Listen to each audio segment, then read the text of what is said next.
Assalomu alaykum hurmatli ustozlar.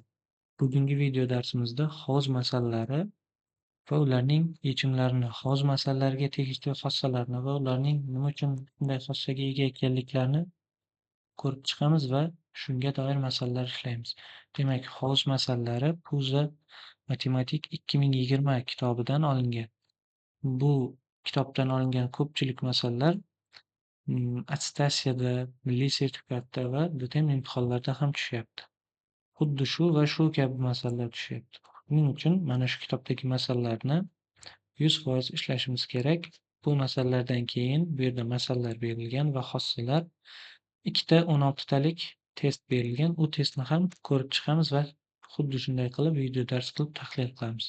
Demak, birinchi xossa hovuz masalalari ham xuddi ishchi masalalari kabi yechiladi. Ya'ni agar siz ishchi masalalarni yechib olsangiz, hovuz masalalari sizda muammo bo'lmaydi degani. Masalan, ishchi masalalari qanday edi? Masalan, birinchi ishchi bir ishni A soatda bitirsin, ikkinchisi B soatda bitirsin. Unda ikkalasi birgalikda T soatda bitiradigan bo'lsa, T nimaga teng desa, 1 taqsim A plus 1 taqsim B teng 1 taqsim T degan tenglamadan T ni topsak, ikkalasi birgalikda necha soatda qilishini topardik. Xuddi shunday hovuz masalalari ham bu kabi yechilar ekan. Demak, birinchi masalalarni ko'raylik. Birinchi masala. A jo'mrak bo'sh hovuzni 4 soatda, B jo'mrak esa 3 soatda to'ldiradi. Ikkala jo'mrak birgalikda bo'sh hovuzni necha soatda to'ldiradi? Demak, xuddi ishchi masalalari kabi 1 taqsim 4 plus 1 taqsim 3 teng 1 taqsim T. Bundan T ni topsak, xo'sh, bunga 3 dan, bunga 4 dan, demak 7 taqsim 12 teng 1 taqsim T. Bundan T teng 12 taqsim 7 degan javob chiqadi. Xo'sh, ikkinchi masala. Ikkinchi masala birinchiga o'xshamaydi, sal boshqacha, lekin xuddi shu kabi xossaga keltirib ishlanadi.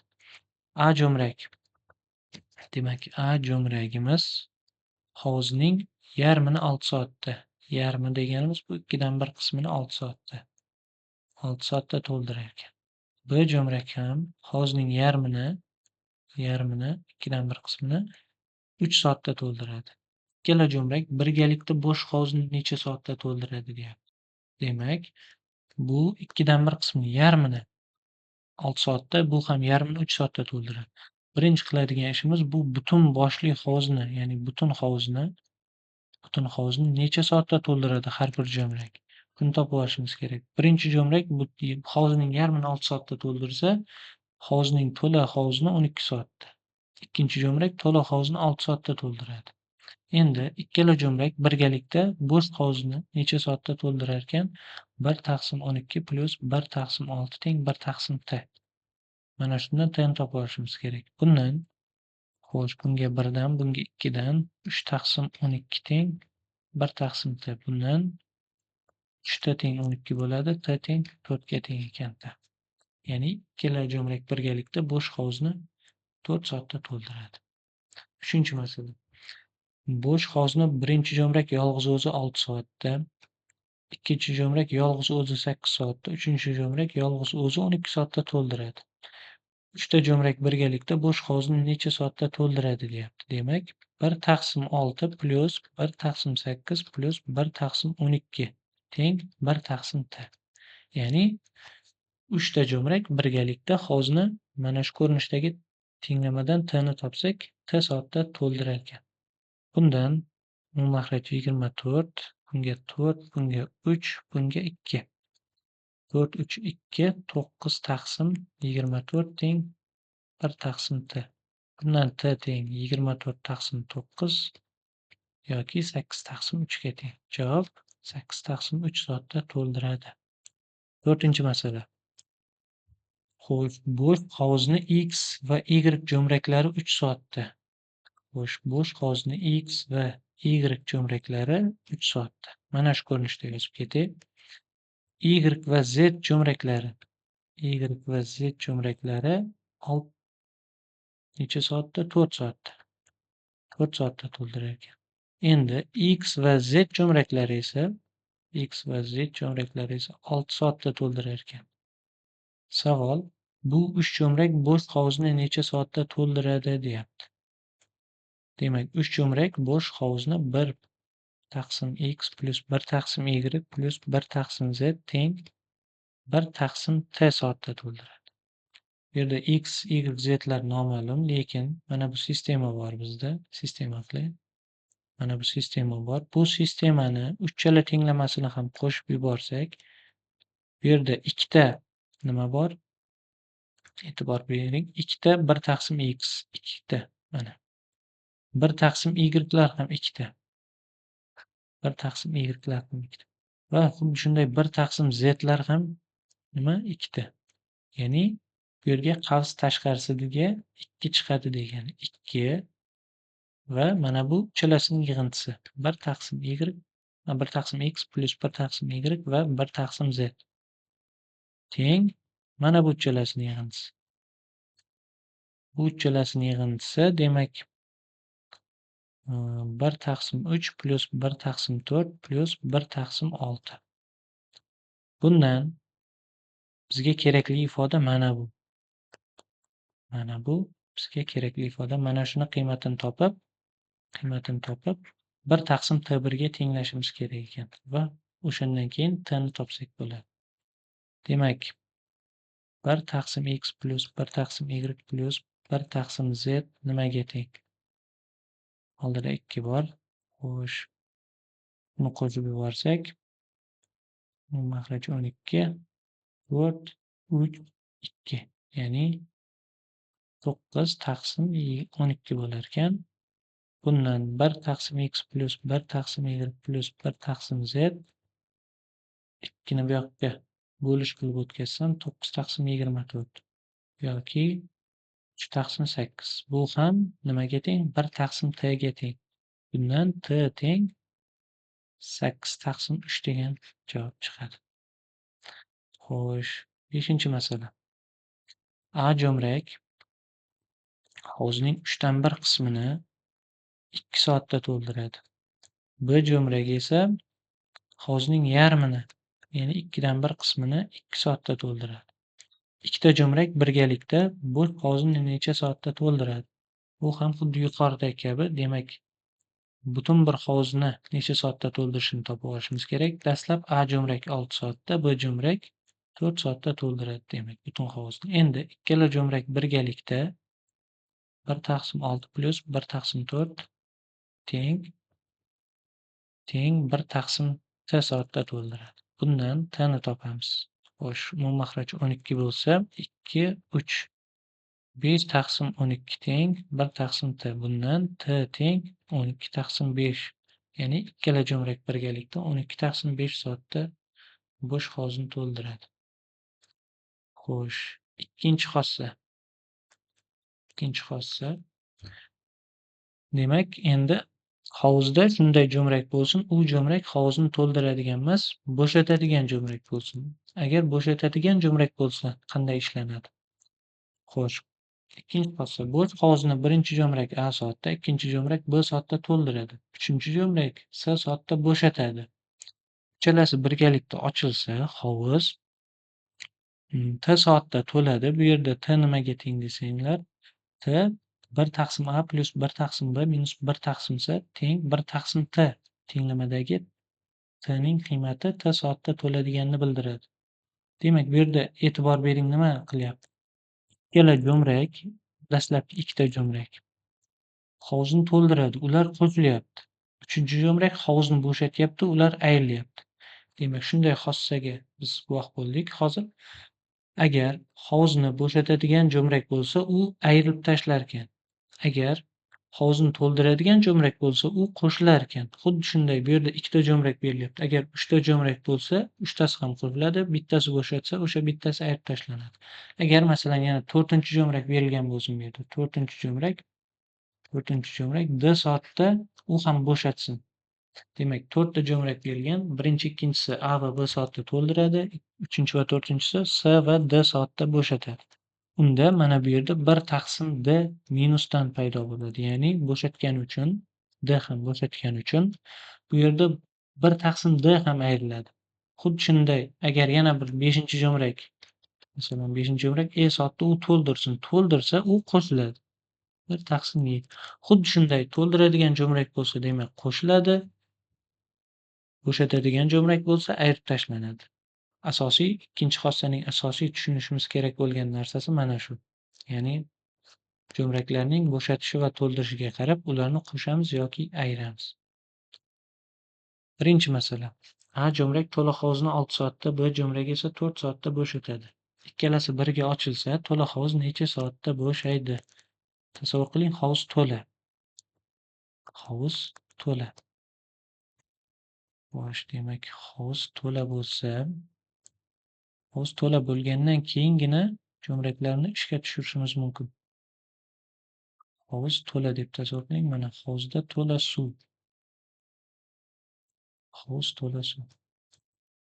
Endi ikkala jo'mrak ochib yuborildi. Birinchi jo'mrak 6 soatda bo'shatadi. Mana shu bir o'zi, mana shu V hajmli hovuzni ikkinchisi 4 soatda bo'shatadi.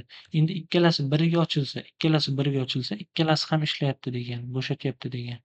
Bu ikkala hovuz to'ldiradi degan masalaga teskari bo'lgani uchun bu yerda 1 + 4 1 taqsim 4 plus 1 taqsim 6 teng 1 taqsim t degan tenglamadan t ni topishimiz kerak. Ya'ni ikkalasi ham bo'shatgani uchun, baravar ishlayotgani uchun ikkalasi qo'shiladi. Demak, bunga 3 dan, bunga 2 dan 5 taqsim 12 teng 1 taqsim t, t teng 12 taqsim 5. Ya'ni ikkalasi biriga bo'shatgani uchun ikkalasini qo'shyapmiz. Xo'sh, ikkinchi masala. A jo'mrak bo'sh hovuzni 4 soatda to'ldiradi. B jo'mrak to'la hovuzni 6 soatda bo'shatadi. Ikkalasi biriga ochilsa, hovuz necha soatda to'ladi? Demak, 1 taqsim 4 bu A jo'mrak hovuzni to'ldiradi deyapti. Endi B jo'mrak hovuzni bo'shatarkan. Necha soatda? B 1 taqsim 6 soatda bo'shatadi. Bo'shatsa biz ayirish belgisini qo'yamiz. Demak, 1 taqsim t. Ikkalasi birgalikda bo'sh hovuzni t soatda to'ldiradi. Bundan t ni topsak 3 2. 1 taqsim 12 teng 1 taqsim t, bundan t 12 ga teng. Ikkala jo'mrak birga ochilsa, hovuz 12 soatdan keyin to'ladi. Uchinchi masala. A jo'mrak bo'sh hovuzni 3 soat, B jo'mrak esa 4 soatda to'ldiradi. C jo'mrak esa to'la hovuzni 6 soatda bo'shatadi. Uchta jo'mrak ochilsa, hovuz necha soatda to'ladi? Demak, 1 taqsim 3 plus 1 taqsim 4 va minus 1 taqsim 6. Bu yerda C jo'mrak bo'shatadi. O'shaning uchun minus 1 taqsim 6 teng 1 taqsim t. Bundan t ni topsak 4, 3, 2. 5 taqsim 12 teng 1 taqsim t. Bundan t teng 12 taqsim 5.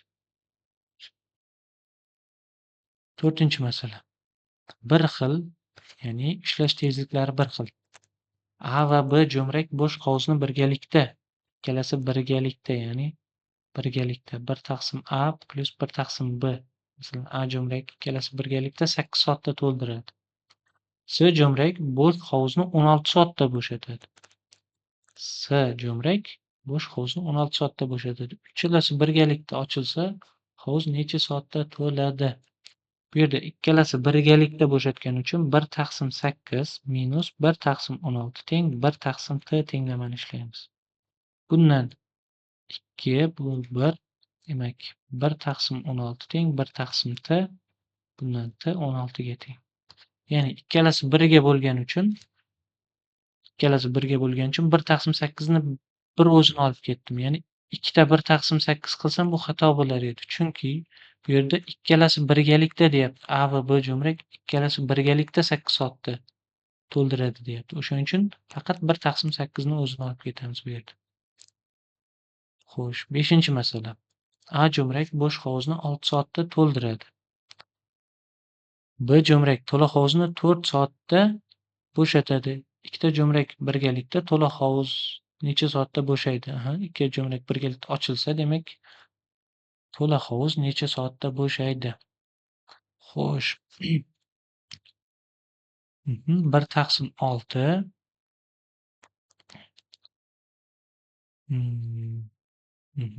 minus Demak, birinchi bo'shaydi deyapti. Bo'shaydi degani bu ha, bo'shaydi degani 1/4 minus 1/6 degani. Ya'ni teskarisini ishlaymiz. Bo'shaydi desa. To'la desa to'ldiradigan jo'mrak plyusga, bo'shatadigan jo'mrak minusga ishlaydi.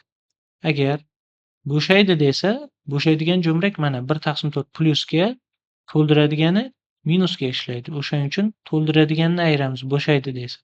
To'ldiradi desak, bo'shaydiganni ayiramiz. Bo'shaydi desak, to'ldiradiganni ayiramiz. Ya'ni ikkalasini adashtirib yubormaslik kerak. 1/t. Bunga 3 dan, bunga 2 dan, demak 1/12 teng 1/t. Bunda t 12 ga teng.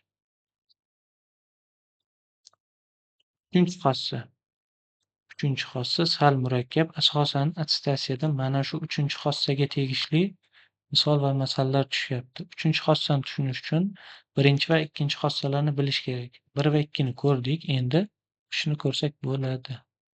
Demak, bizda uchinchi xossa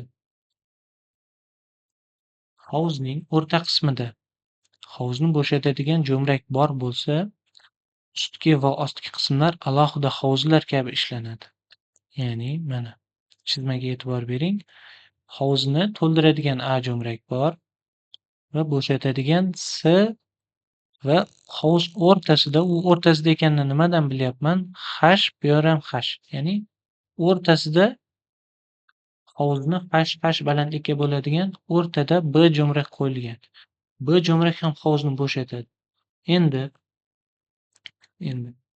A jo'mrak hovuzni 6 soatda to'ldiradi deyapti. Xossa nima deyapti? A jo'mrak to'la hovuzni 6 soatda to'ldiradi. Ya'ni A jo'mrak 2H balandlikdagi hovuzni 6 soatda to'ldiradi. Yozib ketay.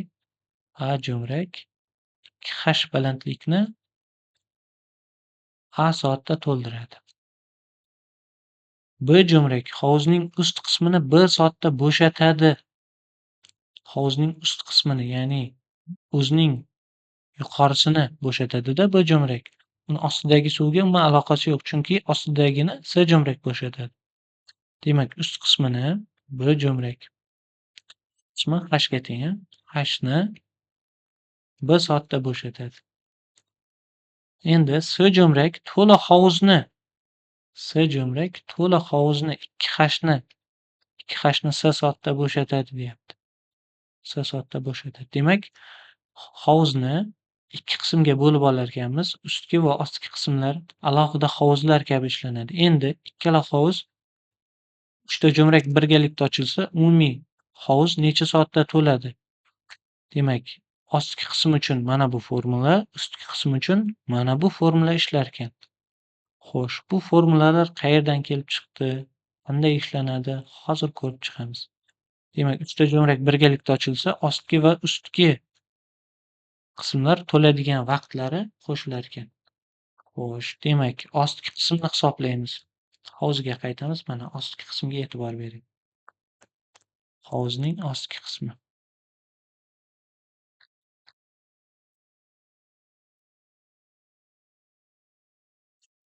Hovuzning ostki qismi. Tasavvur qiling, mana A jo'mrakdan suv tushyapti va S jo'mrak uni bo'shatyapti. Bu yerda umuman B jo'mrak ishlamaydi. Hovuzning yarmigacha B jo'mrak ishlamaydi. Qachon ishlaydi bu jo'mrak? Hovuz yarmigidan o'tgandan keyin ishlab boshlaydi. Yarmiga yetganda, ya'ni. Yarmiga yetgandan keyin B jo'mrak ishlaydi. Ungacha faqat S va A jo'mraklar ishlab turadi. Demak, hovuzning yarmi uchun mana bu ostki qismi uchun hovuzning to'lish vaqtini hisoblaymiz. Ostki qismi uchun. Ostki qismi uchun hovuz qanday to'ladi? Demak, ostki qism uchun biz bilamiz, A jo'mrak 2H ni A soatda to'ldiradi. Bu yerda faqat H ni to'ldiryapti. Ostki qismda, demak, H ni A taqsim 2 soatda to'ldiradi. Ya'ni 1 taqsim A taqsim 2. To'ldirish vaqti yarmini A taqsim 2 soatda to'ldiradi. Endi S jo'mrak butun bir hovuzni 2H da bo'shatsa, hovuzning yarmini S taqsim 2 soatda bo'shatadi. Mana bu yerdan ko'rishimiz mumkin buni. Endi ikkalasi birgalikda 1 taqsim T1 vaqtda hovuzni nima qiladi? T1 vaqtda hovuzni to'ldiradi. Bundan mana bu teskari aylansa 2 yuqoriga chiqadi. 2 taqsim A minus 2 taqsim S teng 1 taqsim T1 degan formula. Mana bu formula, ya'ni ostki qism uchun degan formulamiz shu yerdan kelib chiqadi. Bu ko'paytirish T1, buni bu yoqqa o'tkazsak 1 taqsim T1 bo'lib o'tadi. Xuddi shunday bizda mana shu formula kelib chiqdi demak. Bu qayerdan kelib chiqdi desanglar, mana isboti. Buni yaxshilab tushunib olinglar. Demak, tushunarli bo'lgan bo'lsa, ikkinchi hovuzning yuqori qismiga o'tamiz. Yuqori qism uchun nima o'rinli bo'ladi? Yuqori qismi. Bu qanday to'ladi? Yuqori qismda endi 3 ta jo'mrak ham ishlaydi. Sababi hozir ko'ramiz. Yuqori qism. Xo'sh, yuqori qism alohida belgilab qo'yay. Yuqori qism, uni ham balandligi h ga teng.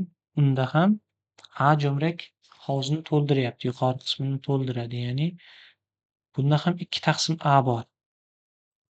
S jo'mrak bu hni ham bo'shatyapti. Ya'ni 2 taqsim S ham ishtirok etadi bu yerda ayirish bilan.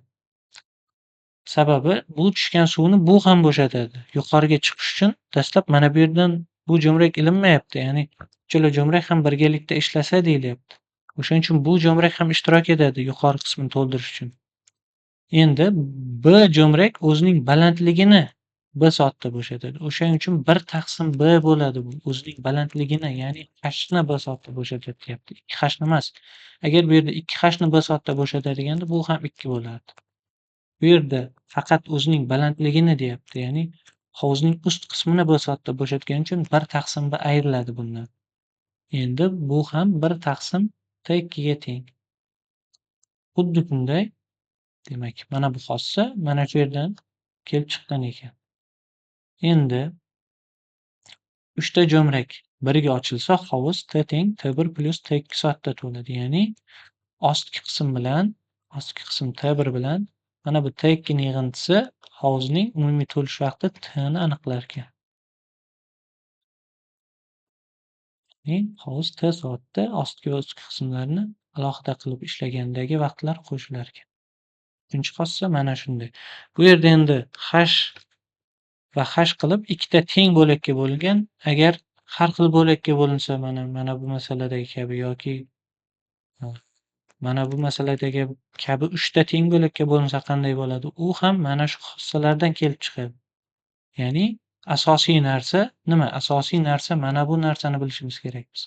Hovuzning o'rta qismida, ya'ni hovuzning o'rta qismida yoki qanday qismda ekanligi farqi yo'q. Ustki va ostki qismlar alohida hovuzlar kabi ishlanadi. Ya'ni nechta qism bo'lsa, bu yerda 2 ta qism bor, ustki va ostki degan. 2 ta qism bo'lgani uchun 2 ta hovuz bor kabi ishlanadi.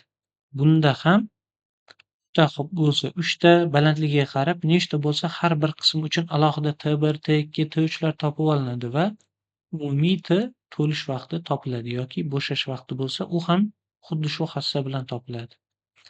Xo'sh, bu xossalarni demak masalalar yechishda qanday foydalanamiz ko'rib chiqamiz. Birinchi masala. Xo'sh, A jo'mrak bo'sh hovuzni 6 soatda to'ldirmoqda. Hovuz yarmidagi B jo'mrak esa hovuzning yarmini, ya'ni yuqorisini, hovuzning yuqorisini, faqat yuqorisini, yarmini. Hovuzning yarmini 4 soatda bo'shatadi. Ikkita jo'mrak biriga ochilsa, hovuz necha soatda to'ladi? Demak, buni ham ikkita qismga bo'lib olamiz. Birinchi qism, ikkinchi qism, ostki va ustki. Demak, ostki qismdan boshlaylik. Hamisha ostki qismdan boshlang, chunki ostki qismdan yuqoriga qarab chiqish nisbatan osonroq. Demak, ostki qismda bu yerda xossadagi S jo'mrak yo'q. Demak, bu S jo'mrak ishtirok etmaydi. Ostki qismda B jo'mrak ham ishtirok etmaydi. Ostki qismda faqat A jo'mrak ishtirok etadi. Endi A jo'mrak bo'sh hovuzni, ya'ni mana bu 2H ni A jo'mrak 2H ni 6 soatda to'ldirsa, bitta H ni 3 soatda to'ldiradi. Mana bu ikkinchi qismni 3 soatda to'ldiradi. Endi ikkinchi qism necha soatda to'lishi ma'lum. 3 soatda to'larkan. Chunki yarmini, hovuzning yarmini 3 soatda to'ldiradi A jo'mrak. Bu yerda S jo'mrak yo'q. O'shuning uchun 3 soatda to'ladi, ya'ni suv chiqib ketmaydi bu yerga. Endi T1imiz demak 3 ga teng ekan. Buni topdik.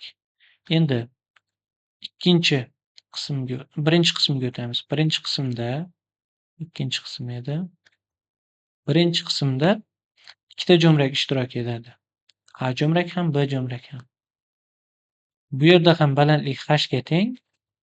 O'shaning uchun bu yerda ham A jo'mrak 1/3, ya'ni 3 soatda mana bu qismni to'ldiradi. Lekin B jo'mrak o'zining mana shu yuqorisini yarmini yoki o'zining balandligi qadar qismini h ni 4 soatda bo'shatgani uchun ikkalasi birgalikda mana bu h ni qachon to'ldiradi? 1/T 2 soatda to'ldiradi. Bundan T2 ni topsak, 4 mana bu 3 1/12 teng 1/T2. T2 miz 12 ga teng. Endi T1 ni topdik, T2 ni topdik. Endi T ni topamiz. T teng T1 plus T2 teng 3 plus 12, u ham 15 ga teng. Demak, hovuz 15 soatda to'lar ekan. Ikkala jo'mrak birgalikda ochilsa. Xo'sh, ikkinchi masala. Ikkinchi masala mana. A jo'mrak bo'sh hovuzni 4 soatda to'ldirmoqda. Demak, hovuzning yarmini u 2 soatda to'ldiradi. Demak, ostki qismdan boshlayman. 2, 1. 2 dan boshlayman. 2 da nima ishtirok etadi? A jo'mrak ishtirok etadi. 1 taqsim, demak, to'la hovuzni 4 soatda bo'lsa, mana bu hovuzning yarmi bo'lgani uchun 1/2. 2 soatda to'ldiradi hovuzni yarmini.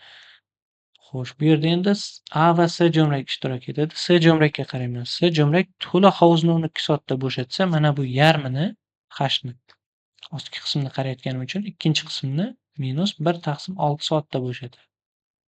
S jo'mrak 1/6 demak 6. Bu yerda B jo'mrak ishtirok etmaydi. Teng 1/T1.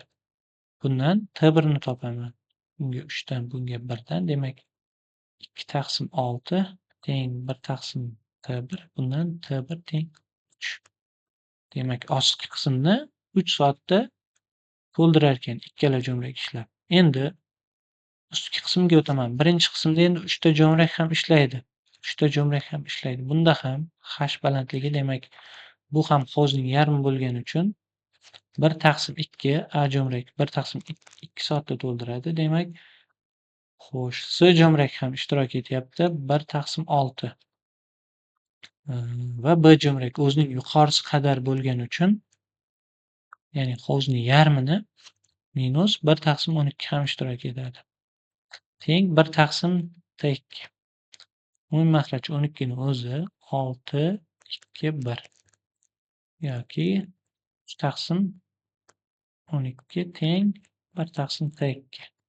Bundan T2 teng 4. Endi T ni topsak, T teng 3 plus 4 teng 7, ya'ni to'la hovuz 7 soatda to'larkan, uchala jo'mrak birgalikda ochilsa. Xo'sh, demak, navbatdagi masala, 3-masala bizda bu. A jo'mrak bo'sh hovuzni 6 soatda, B jo'mrak 3 soatda to'ldiradi. S jo'mrak o'zining balandligigacha bo'lgan qismni 4 soatda bo'shatadi. 3 ta jo'mrak birga ochilsa, hovuz necha soatda to'ladi? Demak, xo'sh, bu hovuz ikkita qismga bo'lingan, ya'ni bu 3 dan 2 qismi, bu 3 dan 1 qismi. A va B jo'mraklar hovuzni to'ldiradi, S jo'mrak esa bo'shatadi. S jo'mrak 2h va h ni o'rtasiga qo'yilgan, ya'ni bu yerda hovuzning 3 dan 2 qismi, S dan pastda 3 dan 1 qismi turibdi. Demak, buni 2, buni 1 qilsam, ikkinchi qismdan boshlayman. Ikkinchi qismda faqat A va B jo'mraklar ishtirok etadi. Chunki hovuzning yuqorisidagi S jo'mrak h dan keyingina, h to'lgandan keyingina bo'shashni boshlaydi. Bungacha u bo'shata olmaydi, chunki hovuzning yuqorisida joylashgan S jo'mrak, tubida emas. Xo'sh, ikkinchi qism uchun A va B jo'mraklari ishlasa, Demak, A jo'mrak bo'sh hovuzni 6 soatda to'ldirsa, ya'ni 3 hashni 6 soatda to'ldirsa, 1 hashni 2 soatda to'ldiradi u. 1 taqsim 2. B jo'mrak esa 3 soatda to'ldiryapti. 3 hashni. 1 hashni u 1 soatda to'ldiradi. Ya'ni 1 taqsim 1 teng 1 taqsim T1.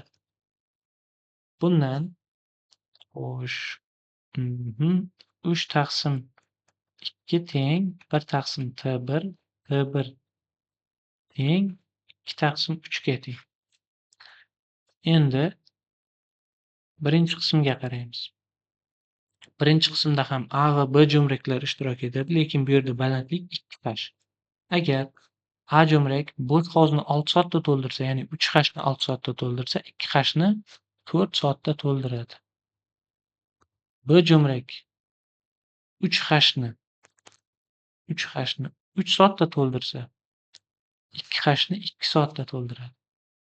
1 taqsim 2 va bu yerda endi S jo'mrak hovuzni nima qiladi? Bo'shatadi. O'zining balandligi qadar qismi kerak bizga. O'zining balandligi qadar qismi berilgan, u 4 ga teng ekan.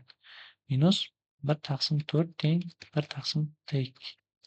Bundan plus minus 4 dan 1 lar qisqarsa, T2 2 ga teng ekanligi kelib chiqadi. Endi T ni topsak, 2 plus 2 taqsim 3, unga 3 dan, demak 8 taqsim 3 ga teng ekan. Javob 8 taqsim 3 soatda hovuz to'ladi. Xo'sh, 4-chi masala. Bir xil ikki jo'mrak, ya'ni bir xil ikkita jo'mrak birgalikda ochilsa, bir xil degani bu tezliklari bir xil. Masalan, bu A soatda bo'shatsa, bu ham A soatda to'la hovuzni bo'shatadi degan ma'noda. Birgalikda ochilsa, to'la hovuzni 18 soatda bo'shatadi. Bunga ko'ra B jo'mrak bir o'zi ochilsa, hovuz necha soatda bo'shaydi? Xo'sh, bu yerda ham ikki qismga bo'lib ishlasak bo'ladi yoki xo'sh, bu kabi masalalar qanday ishlanadi? Hash, bu ham hash. Hovuz teng ikki qismga bo'lingan. Hovuz to'la deb tasavvur qilaylik. Hovuz to'la. Hovuz to'la. Hovuz to'la bo'lgandan keyin ikkala jo'mrak ochib yuborildi va hovuz bo'shashni boshlaydi. Hovuzni demak to'ldirib olamiz.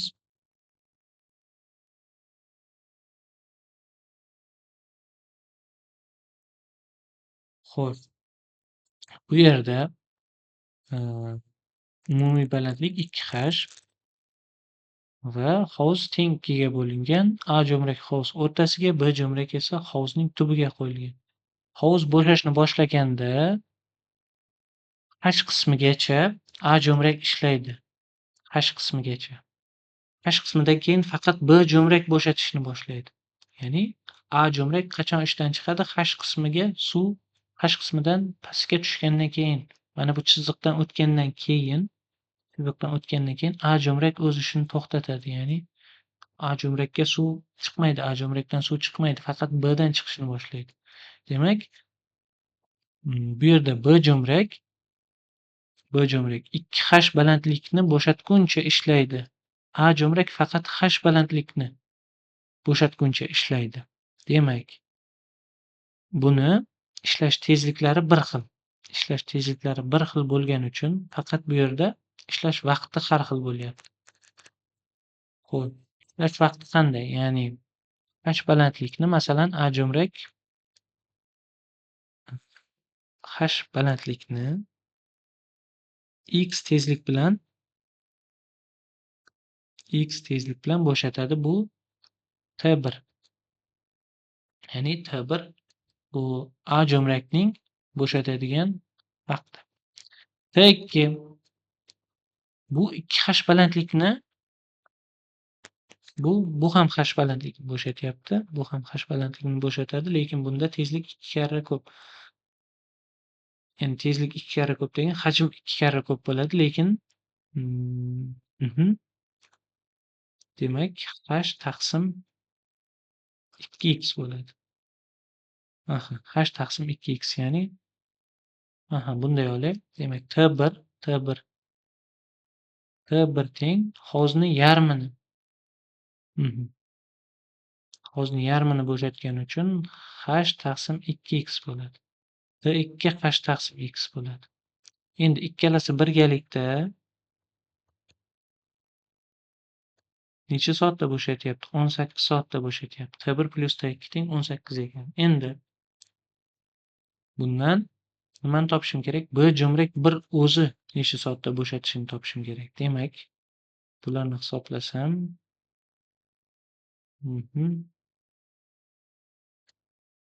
xo'sh, 2 1 3h taqsim 2x teng 18. Bundan h taqsim x ni topib olay. H taqsim x teng 18 ko'paytirish 2 taqsim 3 teng 12. Demak, bu h taqsim x degani hovuzni B jo'mrak. Hovuzni yarmini 12 soatda bo'shatadi degani. H taqsim x ni mana bu joyini masalan xohlagan bir joyni, bu yerda ikkalasi ham teng bo'lgani uchun masalan mana bu birinchi qismni 12 soatda bo'shatsin. Unda ikkinchi qismni ham 12 soatda bo'shatadi va birgalikda u 24 soatda bo'sh hovuzni, to'la hovuzni bo'shatadi. Xo'sh, 4-masala bunday ishlanadi. Bu yerda 5-masala. A jo'mrak bo'sh hovuzni 6 soatda, B jo'mrak bo'sh hovuzni 12 soatda to'ldiradi. A jo'mrak 2 soat ochib yopilgandan keyin B jo'mrak ochildi. B jo'mrak qolgan qismni necha soatda to'ldiradi? Demak, birinchi nima qilindi? Belgilab olaylik. Demak, A jo'mrak 6 soatda to'ldiradi, B jo'mrak 12 soatda to'ldiradi hovuzni. Bo'sh hovuzni. A jo'mrak 2 soat ochib yopilgandan keyin deyapti. Ya'ni 2 soat ochilsa hovuzning qancha qismi to'ladi? Bu to'la hovuzni 6 soatda to'ldirsa, 2 soat ochilsa hovuzning 3dan 1 qismi to'ladi. Endi 3dan 2 qismi qolyapti o'z-o'zidan. 3dan 2 qismi qolyapti. Endi A jo'mrak 2 soat ochilgandan keyin u yopildi. Faqat B jo'mrak endi ishlaydi. 3dan 2 qismini B jo'mrak necha soatda to'ldiradi? 3dan 2 qismini B jo'mrak demak 4 8 soatda to'ldirar ekanda. Xo'sh, 6-masala. A jo'mrak hovuzni 4 soatda, B jo'mrak 6 soatda to'ldiradi. 2 jo'mrak ochilgandan 2 soat o'tib, A jo'mrak yopildi va B jo'mrak ochildi. Hovuz shu shaklda necha soatda to'ladi? Demak, 1/4 va 1/6. Ikkala jo'mrak birgalikda hovuzni to'ldiryapti. Ikkita jo'mrak ochilgandan keyin 2 soat o'tib A jo'mrak yopildi deyapti. Demak, bular 2 soat ishlayapti-da, qancha qismni to'ldiryapti? 2 ko'paytirish, demak, xo'sh, bunga bunday qilib 1/3 plus 1/2 plus 1/3 qilib, shunda 5/6 bo'lar ekan. Ya'ni 6dan 5 qismini to'ldirar ekan 2 soat ishlasa A va B jo'mrak. 6dan 1 qismi qolyapti. 6dan 1 qismini B jo'mrak necha soatda to'ldiryapti? Demak, to'la hovuzni 6 soatda to'ldirsa, 6dan 1 qismini xo'sh, demak, ikkalasi birgalikda 2 soat o'tildi va A jo'mrak yopildi deyapti. 2 soatdan keyin A jo'mrak yopildi va B jo'mrak ochildi. Faqat B jo'mrak ochiladi, A yopiladi. Hovuz shu shaklda necha soatda to'ladi? Demak, 6dan 1 qismi qoldi va 1 soatdan keyin to'lyapti.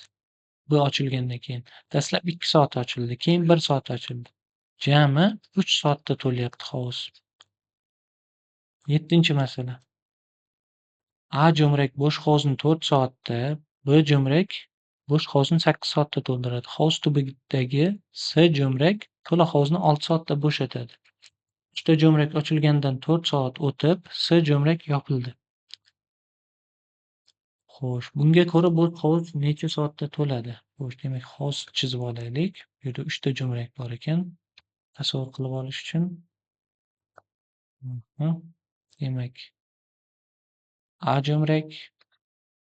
jo'mrak va B jo'mrak hovuzni to'ldiradigan jo'mraklar.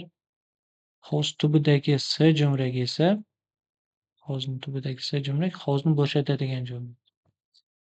Xo'sh, bu hovuzni A jumrak 4 soatda, B jumrak 8 soatda to'ldiradi, S jumrak to'la hovuzni 6 soatda bo'shatadi.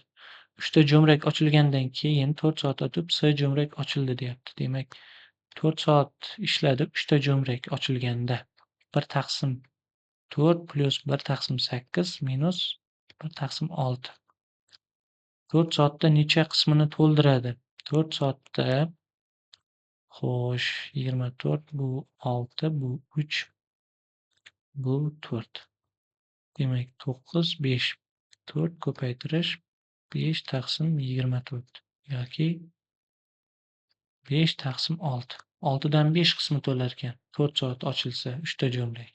Demak, 6 dan 1 qismi qoldi. Endi S jo'mrak yopildi deyapti. A va B jo'mrak ishlayapti endi. 6 dan 1 qismini necha soatda to'ldiradi? Demak, ikkinchi T soatini topib olayman. 1 taqsim 4 va 1 taqsim 8. Faqat ikkita jo'mrak ishlaydi. S yopildi deyapti. Xo'sh, teng 6 dan 1 qismini to'ldiradi. Xo'sh, bunda T ni topib olsak, xo'sh, 2, 1, 3 T taqsim 8 teng 1 taqsim 6. Xo'sh. Bundan 18 T teng 8, T teng 4 taqsim 9. Endi dastlab 4 soat ochildi, keyin ikkalasi birgalikda A va B jo'mrak 4 taqsim 9 soat ochilarkan. Demak, umumiy vaqt bizda buni T2 deb olaydi. T2. Ya'ni T1 4 ga teng ekan, T2 4 taqsim 9 ga teng ekan. Unda T 4 plus 4 taqsim 9. Unga 9 dan, ya'ni 40 taqsim 9 ga teng bo'lar ekan umumiy vaqt. Xo'sh, 8-masala. A jo'mrak bo'sh hovuzni 15 soatda to'ldiradi. A jo'mrakning tezligi har soatda 2 karra oshirsa, bo'sh hovuz necha soatda to'ldiradi? Demak, birinchi soatda 15 soatda to'ldiradi. Demak, birinchi dastlab 15 mana shunday 15 tezlikda soatiga 15 soatda to'ldiradigan tezlikda ochilsin. Endi 2 karra oshirilsa plus 1 taqsim 15 taqsim 2, ya'ni uni tezligi 2 karra oshirilsa o'z-o'zidan tezligi 2 ga buni 15 taqsim 2 bo'ladi. Ya'ni u 7,5 soatda to'ldiradigan qilib tezligi orttiriladi. Plus 1 taqsim endi yana 2 karra oshiryapti. Bu ham 2 ga bo'linadi. Demak, 15 taqsim 4. Va shu ko'rinishda ketyapti va bo'sh hovuz necha soatda to'ladi deyapti. Bu cheksiz nima? Kamayuvchi. Cheksiz ortuvchi. Xo'sh, ko'raylikchi. 1 taqsim 15 plus taqsim 15 plus 4 taqsim 15. Teng 1 taqsim T. Bundan 1 taqsim 15 ni tashqariga chiqarsak, 1 plus 2 plus 4. Geometrik progressiya ekan. Xo'sh. 2 ni darajalarni yig'intisi. Demak, 2 ni darajalarni yig'intisi bo'lsa, bu 0-darajasi, ikkinchisi, bu birinchisi, bu ikkinchisi va hokazo. N darajasi bor deylik. Plus N 1 taqsim 15. Xo'sh, 2 ni darajalar yig'intisining formulasi 2n minus 1 teng 1 taqsim 1 taqsim T. Xo'sh. A jo'mrak bo'sh hovuzini 15 soatda, A jo'mrak tezligi har soatda 2 karra ochilsa. Ya'ni 1 taqsim T emas, bu yerda to'la hovuz deyapti, to'ladi deyapti. 1 ni o'zi bo'ladi. 1 ni o'zi bo'ladi. Bu yerda vaqtimiz n ga teng bo'ladi shunda. N ga teng bo'ladi. Bu yerdan 2n minus 1 teng 15, 2n teng 16 va n teng 4 degan yechim chiqadi. Xo'sh. 9-masala. Bo'sh hovuzni A jo'mrak 8 soatda, B jo'mrak 12 soatda to'ldiradi. Hovuz tubidagi S jo'mrak to'la hovuzni 6 soatda bo'shatadi. Hovuz bo'sh payti 3 ta jo'mrak ham 8 soatga ochildi va B va S jo'mrak yopildi. Qolgan qismni A jo'mrak necha soatda to'ldiradi? Endi buni yozib olsak ham bo'ladi. A jo'mrak 8 soatda to'ldiradi, B jo'mrak 12 soatda va S jo'mrak necha soatda bo'shatadigan jo'mrak bu 6 soatda bo'shatadi. Minus bilan yozaman, shuning uchun -6 deb. Hovuz bo'sh payti 3 ta jo'mrak ham 8 soatga ochildi deyapti. Demak, 8 soatga ochildi uchala jo'mrak. -1/6. Hovuzning necha qismi to'ladi? Xo'sh, 24 3 2 4. Ya'ni 5 1 8 ko'paytirish 1/24 teng 1/3. 3 dan 1 qismi to'lar ekan, 3 dan 2 qismi qolar ekan. 3 dan 2 qismini A jo'mrak qolgan qismini necha soatda to'ldiradi? Bizda qolgan qism necha soatda to'lishi A jo'mrak bo'lsa, mana bu B bilan S yopilsa faqat A qoladi. Demak, 16 taqsim 3 soatda to'ldirayotgan qolgan 3 taqsim 2 taqsim 3 qismini, ya'ni 3 dan 2 qismini. Xo'sh, oxirgi 10-masala. Bu ham boyagi ishlagan masalamizga o'xshash ekan. 4-masalaga, lekin bu yerda endi ikkita emas, 3 ta jo'mrak berilgan va hovuz ham teng 3 qismga bo'lingan. Xo'sh, 3 qismga bo'lingan. 3 2 1 deb oling. 3 qismga bo'lingan. Endi bunda ham hovuz to'la deb faraz qilamiz. Hovuz to'la deb faraz qilsak, to'la deb faraz qilsak,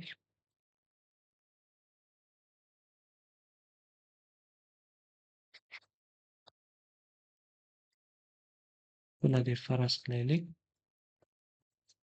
Ikkala jo'mrak ham ochilsa, h balandlikgacha faqat birinchi jo'mrak ishlaydi. Endi qolgani ikkita jo'mrak ishlaydi. Ikkinchi hdan keyin faqat uchinchi jo'mrak ishlaydi. Uchinchi jo'mrak, demak, bo'shagunga qadar uchala hda ham ishtirok etyapti. Uchala hda ham ishtirok etyapti. Demak, yozaman. H taqsim x bu birinchi, ikkinchi h taqsim 2x va h taqsim 3x. Uchalasi birgalikda 22 soatda bo'shatyapti. Bundan demak 6 3 2 11 h taqsim 3 yo'q 6x teng 22. Bundan h taqsim x ni topaman. Ya'ni faqat birinchini topa olaman. Bu 22 ko'paytirish 6 taqsim 11 yoki bu ham 12 ga teng ekan. 12 ga. Endi uchala hda ham ishtirok etyapti. S jo'mrak faqat S jo'mrak necha soatda bo'shatadi deyapti. S jo'mrak 3 ko'paytirish h taqsim x, ya'ni 3 ko'paytirish 12 teng 36 soatda bo'shatadi. Xo'sh, bu yechimlar tahlili kanalga joylanadi. Kanal manzili Telegramda mana Mazbooster.uz kanalida e'lon qilinadi. Kanalimizni kuzatishda davom eting. Bu dastlabki video dars. Kamchiliklar va xatolar bo'lgan bo'lsa uzr so'rayman. Yechimlar manfaatli bo'lgan bo'lsa, yaqinlaringiz va tanishlaringiz bilan ulashishingizni iltimos qilaman. Videomiz yoqqan bo'lsa, like bosing va bizni kuzatishda davom eting. E'tiboringiz uchun rahmat.